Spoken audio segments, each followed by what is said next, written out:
जय श्री राम, जय बागेश्वर धाम। तो कैसे हैं आप सब? आई होप आप अच्छे होंगे, स्वस्थ होंगे, मस्त होंगे। प्रभु के आशीर्वाद से मैं भी स्वस्थ हूँ, मस्त हूँ। तो कभी कभी हमें ये देखने को मिलता है कि कई होते हैं जो दुख आता है तो घुटनों के बल बैठकर भाव विभोर होकर प्रभु से इतना मांगते हैं कि हमें इस समस्या से आप बाहर निकालो, आपके सिवा कोई नहीं है हमारा। पूरी तरह से उनके आगे समर्पित हो जाते हैं।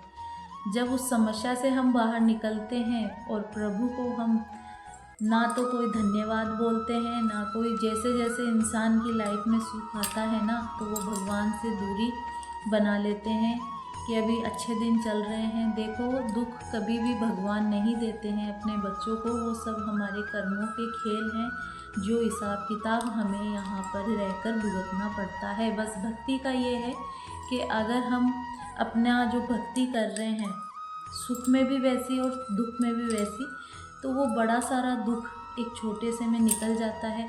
और सबसे बड़ा बदलाव ये रहता है कि दुख चाहे कितना बड़ा हो या छोटा हो, चुटकियों में वो हल हो जाता है। और उस दुख को सहने की हमारे अंदर शक्ति भी बहुत ज़्यादा आती है, बहुत एनर्जी मिलती है अगर हम सच्चे मन से भक्ति करें।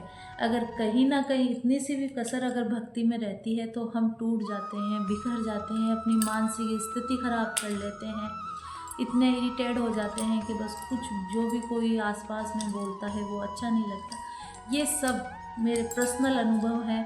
जब से मैंने इस भक्ति में कदम रखा है, कब मेरी ये जो लाइफ है वो पलट गई, मेरी काया पलट हो गई, ये समझ लो आप कि बहुत अच्छा रिजल्ट मिलता है। आप भक्ति लेकिन दिमाग से नहीं, दिल से करो, क्योंकि भगवान को दिमाग वाले लोग अच्छे नहीं लगते, उन्हें तो सब पता रहता है। लेकिन जब जब हमारे अच्छे दिन आते हैं, भगवान को हमें धन्यवाद कहना चाहिए कि आपने हमें इस समस्या से बाहर निकाला, आगे भी निकालते रहना। और दूसरों को भी राम नाम की महिमा बतानी चाहिए, हनुमान चालीसा की महिमा बतानी चाहिए, क्योंकि भगवान को, मैं हनुमान दादा को मनाने के लिए कोई बड़ा मंत्र नहीं बोलना पड़ता।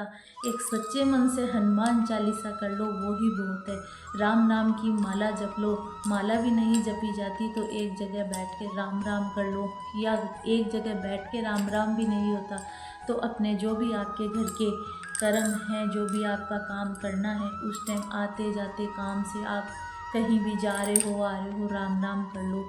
उससे भी हनुमान दादा बहुत प्रसन्न हो जाते हैं।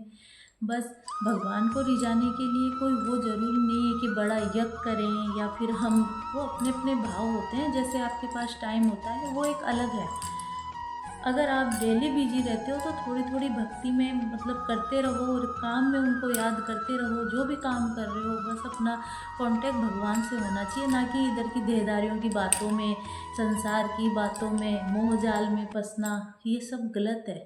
हमें हमारा कर्म करना चाहिए। गृहस्थी में रहकर भी हम पूजा पाठ बहुत अच्छी तरीके से कर सकता हो। तो ये मेरे भाव है जो मैंने आपको बताए हैं।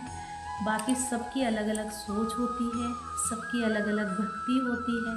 ये मैंने एक अपनी टूटी फूटी वाणी से बस ये थोड़ा सा बोला है कि भाई, घर में रहकर आप भक्ति बहुत अच्छी तरीके से कर सकते हो। अपने काम में बिजी रहो, बस मुंह से राम नाम का जप चलता रहे, हनुमान चालीसा का पाठ चलता रहे। अपना दिमाग इधर उधर की बातों में ना लगाकर डायरेक्ट भगवान से लगा रहे तो अच्छा रहेगा, जिससे ना तो कोई नेगेटिव विचार आएंगे, ना कुछ अपन को इधर उधर की बातों के फालतू आएंगे ख्याल कि हमें क्या करना है क्या नहीं करना। हमेशा पॉजिटिविटी रहेगी दिमाग में, पॉजिटिव थॉट क्रिएट होंगे। तो जय श्री राम, सीताराम, जय बागेश्वर धाम।